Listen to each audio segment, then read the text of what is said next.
Aksyon! Balita Evening Edition.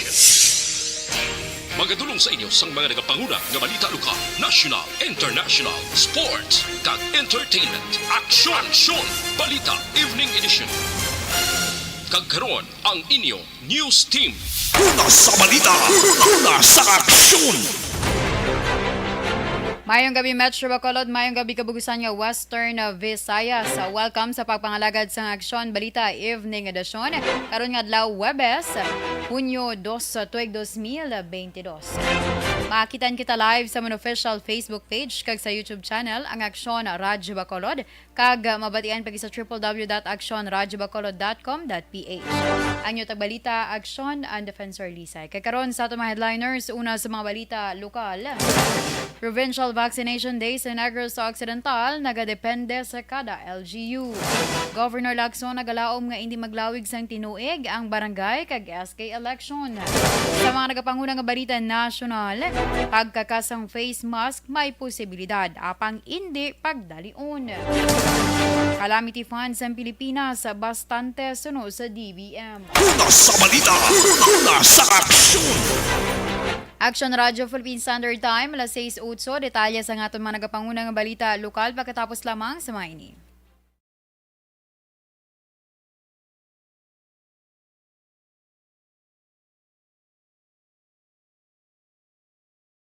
Alamin kung paano sumali sa ACS Millones! ACS Millones! isulat ang iyong pangalan, address, contact number at signature sa isang papel. Ilagay sa white legal-sized envelope kasama ang proof of purchase. At sa labas ng envelope, isulat ang promo title, produktong ginamit at ang MBC station. Pwedeng ipadala o ihulog sa drop boxes sa MBC stations nationwide. DZRH Love Radio. Yes, the best. Easy Rock, Aksyon Radyo, and Radyo Natin. May weekly draws na, may grand draw pa. Hatid ng unique toothpaste, Pride Detergent, Star Wax Floor Wax, Shield Bath Soap, Smart Dishwashing, White Rose Papaya with Vitamin B3, at Charm Fabcon. Pwede kang maging milyonaryo sa ACS Millones! Submission of entries is from February 28 to May 27, 2022. Grand draw is on June 18, 2022. Promo period is from February 28 to June 18, 2022. See posters for details. For DOH, FDA, CCH, UHSRR permit number 0087, series of Ang elementary nga evacuation center na concern din baha man. Uy, kaya pinagamat-amat kumansaka ang tubig. Actually, ikaw po Hindi mo medyo mataas na ang tubig. So, ginaulat natin nga pasuwat nga ng traffic to or nag-traffic dito sa sulod ang Mang continuous rin ang nag-isang sa factor sa pagsaka sa sining tubig sa subong. Ang Pilipinas sa mayroon ng early warning system para mahibaluan ang lakas ng panahon. Gani, wala sang rason nga hindi kita makapreparar karon ni rainy season. Yari ang pila ka mga action tips nga dapat mo may baluan. Kung nagapuyo sa lugar nga masabi ginabaha, mag-monitor sa balita para sa anunsyo sang pag-asa sa lakas sang panahon. Isa sa pinakapos nga pamaagi para malikawan nga magsulod ang baha sa balay, among paggamit sang sandbag. Ang sandbag ang isa ka sako nga may unod nga balas nga pwede ibutang sa pertahan upon ginaagyan sang tubig para temporaryo nga makontrol ang pagsulod sang tubig sa inyong nga balay. Antes naman ng rainy season, dapat nakapreparar ka na sang pagkaon, flashlight, pito, kandila, hygiene kit, power bank, transistor radio, importante nga mga dokumento kag iban pa nga kinahanglanon. Ini ang dapat isulod sa go bag nga dapat ibutang sa isa ka lugar nga mapos kuhaon sa tion nga kinahanglan nga mag-evacuate. Sa tion sa pagbaha dapat butangan sang tape ang saksakan sang mga outlet kag ibutang sa mataas nga mga lugar ang appliances. Kunyara sa evacuation center, dapat man nga ipatuman ang minimum health protocol, face mask, face shield kag social distancing batok sa COVID. Sa panahon sa tig-ululan, dapat man proteksyonan ang ikaayong lawas batok sa tila ka mga masakit, kang isang dengue, leptospirosis, cholera, typhoid fever, hepatitis A. Nagpanugyan man ang DOH kay pabili ng proper hygiene kay pag-inom sang limpyo nga tubig. Lutuon sang gusto ang pagkaon para malikawan ang contamination. Maghugas sang kamot antes kag pagkatapos ang kaon kag matapos nga mag-usar sang banyo. Likawan man ang paglangoy o kon pagtubog sa baha. It is Action Day Salazar para sa Action Tips na nagapahanong nga maghalong sa tanan nga tion. And the winner for Digital Storytelling Best Social Media Video is John Dale Salazar, Bacolod, Aksyon Radyo Bacolod, Nurse, BHW, kag iban pa. Magluwas sa mga frontliners nga nagarisgo sang ila kabuhi sa sulod sang hospital.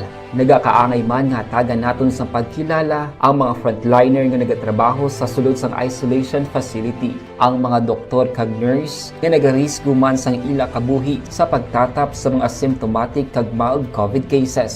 Ang mga barangay health workers nga gin-assign sa isolation facility, mga cook nga nagaluto sa mga pagkaon sa mga COVID positive, ang extraction kag disinfection team sa syudad, ang mga utility personnel Sa aksyon!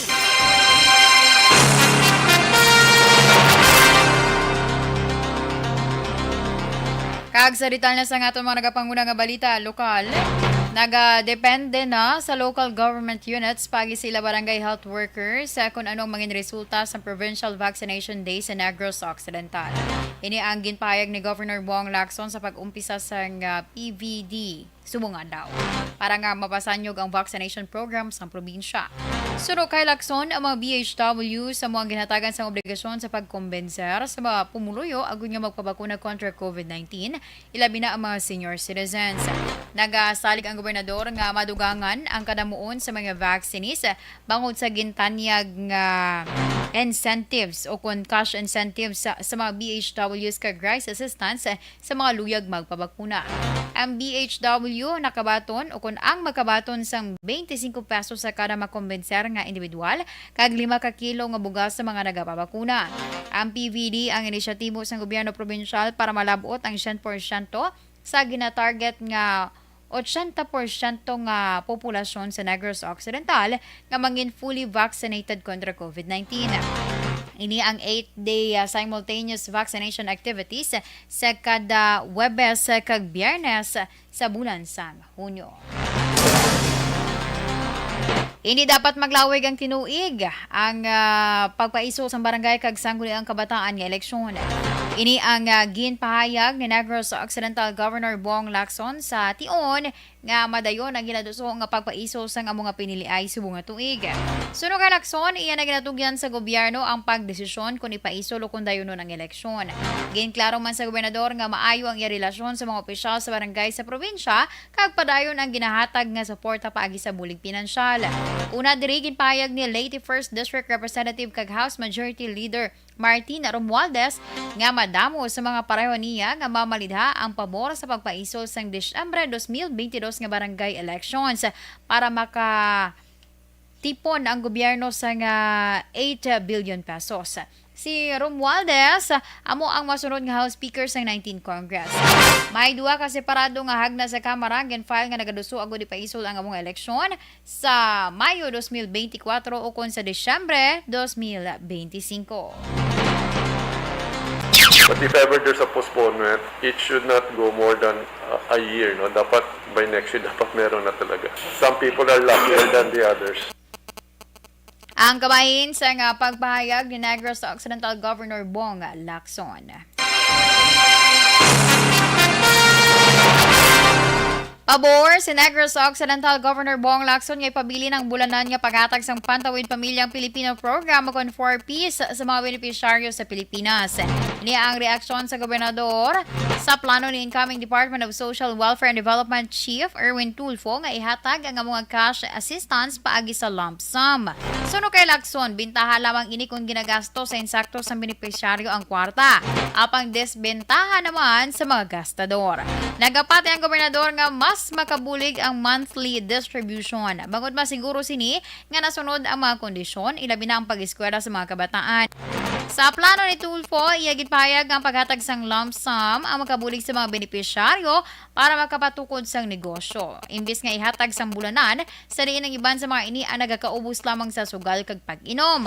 Ang 4Ps na isa ka programa sang gobyerno nga nagahatag sang conditional nga bulig pinansyal, balor 1,200 pesos kada bulan para sa mga pigado nga mga Pinoy. Gawa lang na no? If you use it properly, it can help. But if you don't use it properly, 1 week lang ng kwarta na, wala na. No, ako I prefer the monthly. Kasi remember, may Ang dugang nga palayag ni Governor Lacson. Sa katapusan nga balita lokal, amidado ang 303rd Infantry Brigade nga sa piyak sa mga dinalagon nga kampanya sang gobyerno kag National Task Force to End Local Communist Armed Conflict o kon NTF-ELCAC sa Isla Sang Negros, may nabilin pa sa gihapon nga mga rebelde. Suno kay 303rd Infantry Brigade Commander Brigadier General Inocencio Pasaporte, humalin sang 2016 tubtub subong nga tuig, masobra na sa 50% nga mga active members kag supporters sang NPA ang nagbuhin. Nagdugang pa ni Pasaporte, nagapadayon ang recruitment sa mga rebelde labi na sa mga eskwelahan kag sa mga urban areas. Nagpasalig naman ang Philippine Army nga mas pabakuron pa nila ang kampanya kontra insurhensya kag ang pagtudlo sang kamatuoran ilabi na sa mga estudyante. Sa intelligence monitoring sa militar, gamay na gid lamang ang nabilin sa bayan sang NPA. Ay nagapatig si Pasaporte nga sa bulig sang publiko, mas mangin madinalagon ang kampanya sang gobyerno. Una sa balita, una sa aksyon.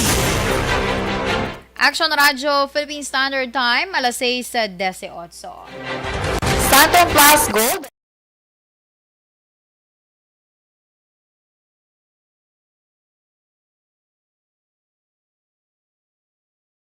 Alamin kung paano sumali sa ACS-CILYONE. ACS-CILYONE.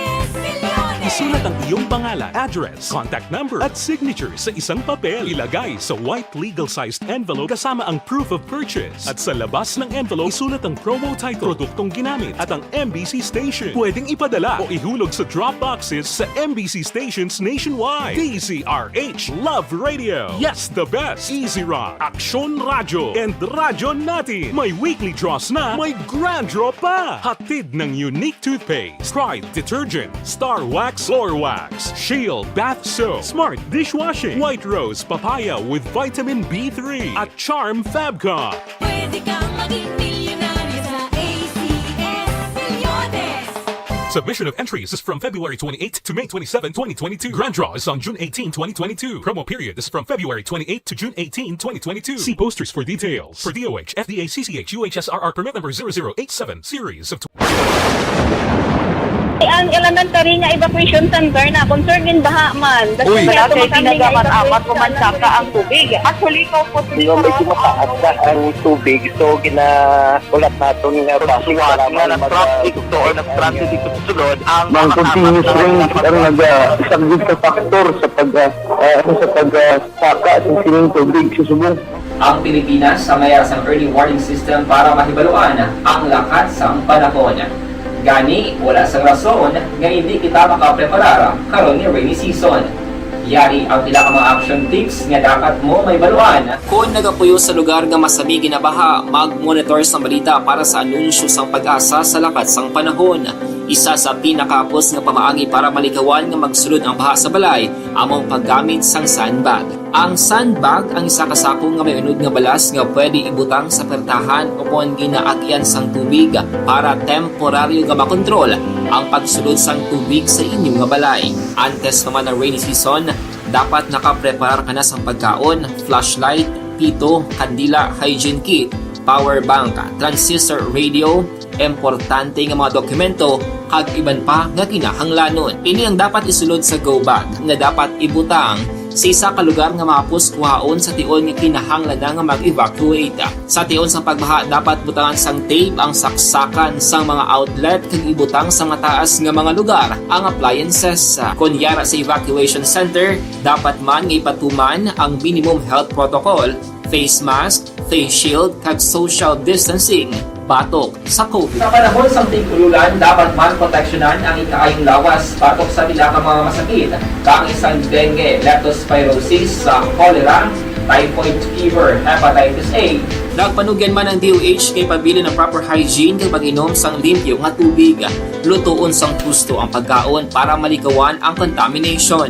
Maghugas sang kamot antes kag pagkatapos ang kaon, kag matapos nga mag-usar sang banyo. Likawan man ang paglangoy o kon pagtubog sa baha. Kini sa Action Dale Salazar para sa Action Tips nga nagapahanundong nga maghalong sa tanan nga tion. And the winner for Digital Storytelling Best Social Media Video is John Dale Salazar, Bacolod, Aksyon Radyo Bacolod, Nurse, DHW, kag iban pa. Magluwas sa mga frontliners nga nagarisgo sang ila kabuhi sa sulod sang hospital. Nagakaangay man nga tagan naton sa pagkilala ang mga frontliner nga nagatrabaho sa sulod sang isolation facility. Ang mga doktor kag nurse nga nagarisgo man sang ila kabuhi sa pagtatap sa mga symptomatic kag mild COVID cases. Ang mga barangay health workers nga gin-assign sa isolation facility, mga cook nga nagaluto sa mga pagkaon sa mga COVID positive, ang extraction kag disinfection team sang syudad, ang mga utility personnel nga nagakuha sang basura sang mga pasyente. Ini ang mga frontliners kag nakitaan ko ang ila sakripisyo apisar sang manubo nga sweldo o kon allowance halin sa gobyerno. Ako sa Action Dale, COVID positive sadto. Naka-recover sa masakit bangod sa bulig sang sini nga mga tawo. Madamo gid na salamat sa tanan nga frontliners.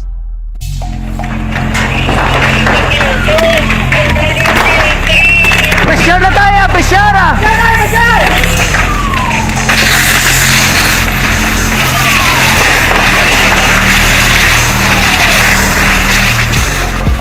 Every day is Fire Prevention Day. Gani importante nga maihibalo kita kung paano malikawan ang sunog. Yari ang pila ka mga action tips angot sa fire prevention. Sa tion nga maghalin sa balay, siguraduhon nga naka-unplug ang tanan nga saksakan. Likawan ang octopus connection o kung ang pagsaksak sang madamo nga gamit sa isa ka outlet.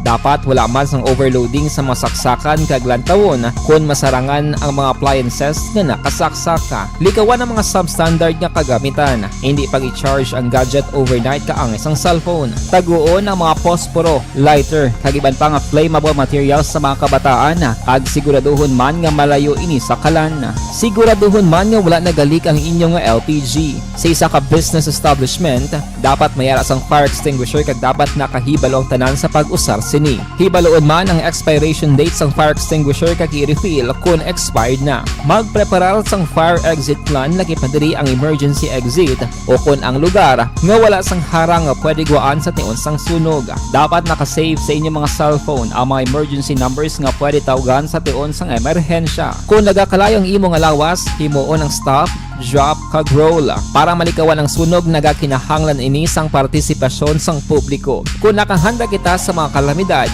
dapat preparado man kita sa sunog. Ini sa Action Dale Salazar para sa Action Tips nga nagapahanumdom nga maghalong sa tanan nga tion.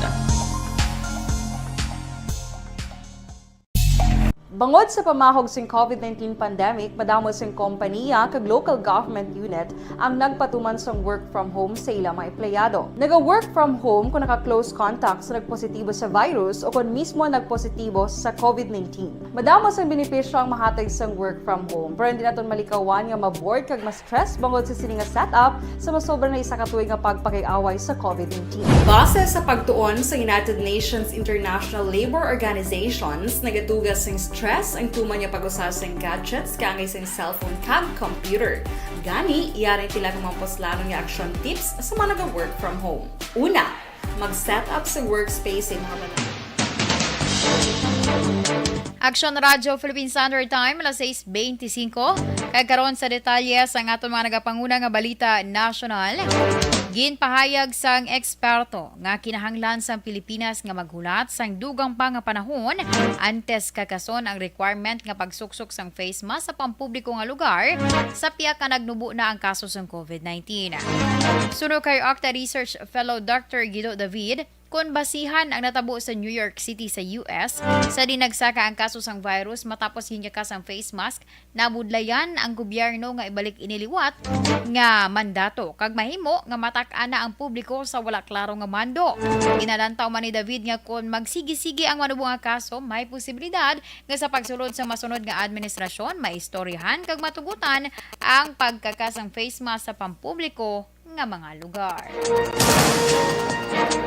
Ginpasiguro sa Department of Budget and Management kung DBM sa publiko nga ang gobyerno may bastante nga pondo para sa kalamidad. Ilabi pa nga ginapaabot ang madamo nga bagyo nga mag-aagi sa Pilipinas sa mga masunod nga bulan. Suno kay DBM Secretary Tina Canda, may nagakaigo nga pondo subong nga tuig, bangod gamay lamang ang nabuhin, tunga-tunga pa lamang sang tuig. Wala naman gin detalye ni Kanda ang nabili niya nga calamity fund, apang ginpahayag nga ang contingent fund nga mag-augment sa calamity fund ang yara sa 6.8 billion pesos. Sa anunsyo sa nga State Bureau nga pag-asa, malapit sa 20 ka mga bagyo ang nagasulod sa Pilipinas sa kada tuig. Sa diin 8 o kung na 9 ka bagyo ang nagabilin sang kahalitan.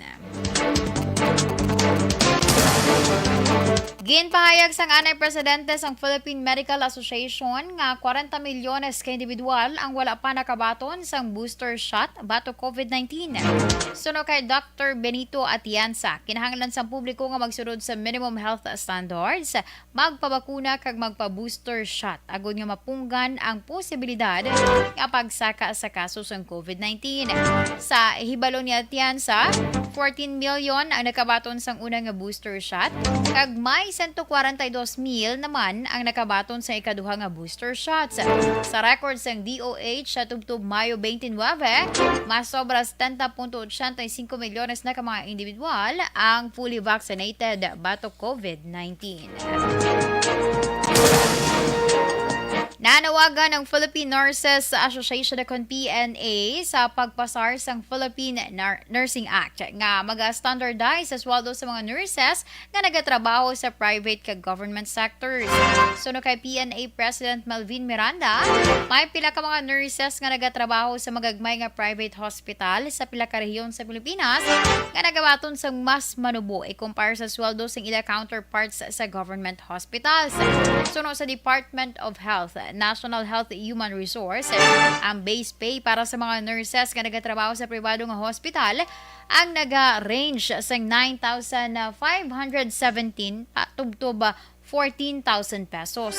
Nga tama kanubo ikumparar sa base pay sa mga nurses sa public hospital nga yara sa 32,500 pesos.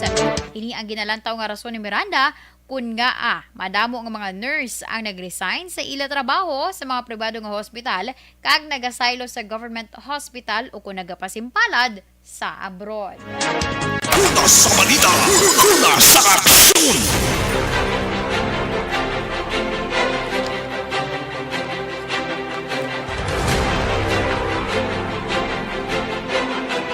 Aksyon na Radyo Philippine Standard Time, alas 6:29. Inyo ginpamatian na kabugusan nga detalye sa atong mga natipon nga mga balita.